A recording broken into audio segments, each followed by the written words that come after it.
আসসালামু আলাইকুম সবাইকে। সবাই কেমন আছেন? আজকে আমরা বলবো না আমরা আজকে কোথায় যাচ্ছি। এটা ছিল মির্জাপুর বাজার থেকে ডান দিকের কোনো একটা রাস্তা। আমি সঠিক চিনি না।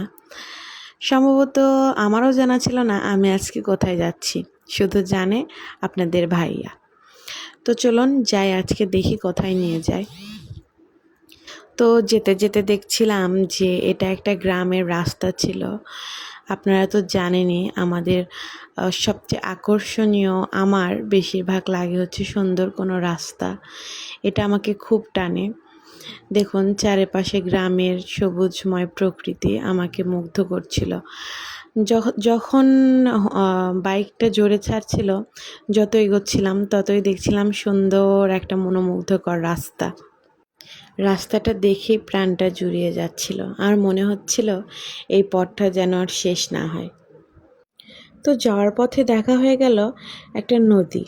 আপনারা কি চিনতে পারছেন এই নদীটি কিসের? কোন নদী? এই নদীটির নাম কি? এটা হচ্ছে আমাদের সেই বাঙালি নদী। নদীটাতে পানি এসে গেছে, বর্ষাকাল, সেজন্য পানি বেড়ে গেছে। তো নদীটা আমি দেখছিলাম আর ভিডিও করছিলাম।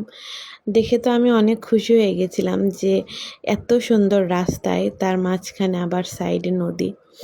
এটা তো পরিবেশকে আরও সুন্দর করে তুলছিল। যাওয়ার পথে হঠাৎ করে দেখলাম নদীটাকে কোথায় যেন হারিয়ে ফেললাম। ভেবেছিলাম যে নদীটার সাথে মনে হয় আর দেখা হবে না।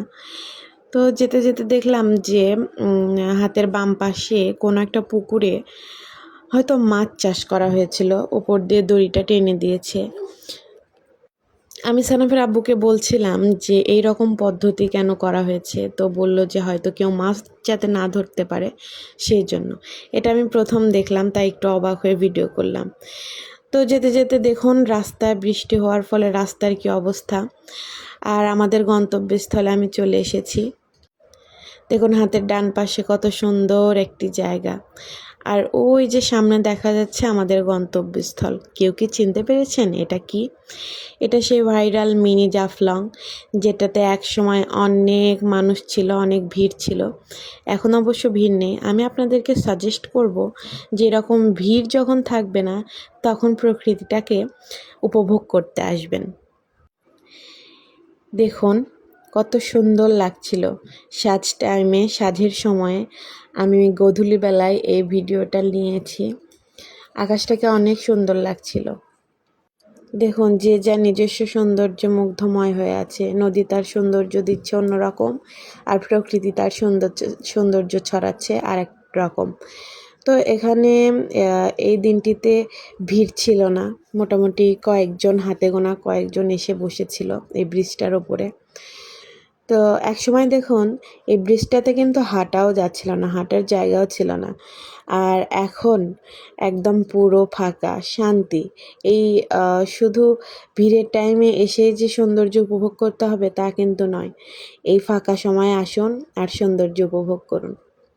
দেখুন এখানে নৌকো নিয়ে অনেকেই ঘুরছিল, নৌকাতে এই নদীটা ঘুরে উপভোগ করছিল। আমি তাদেরকে ভিডিও করছিলাম, একটু তাদের ভিডিও শ্যুট নিলাম। এই যে আবার ঘুরছে নৌকাটা। তো এই যে দেখুন নৌকাটা ঘুরে যাচ্ছে। ভেবেছিলাম যে নৌকায় উঠবো, কিন্তু থাক, আজ আর হলো না, কারণ অনেক সময় পেরিয়ে গেছে। তো সব মিলিয়ে দিনটা অনেক ভালো ছিল, সুন্দর ছিল। ভালো থাকবেন, সবাই সুস্থ থাকবেন। আল্লাহ হাফেজ।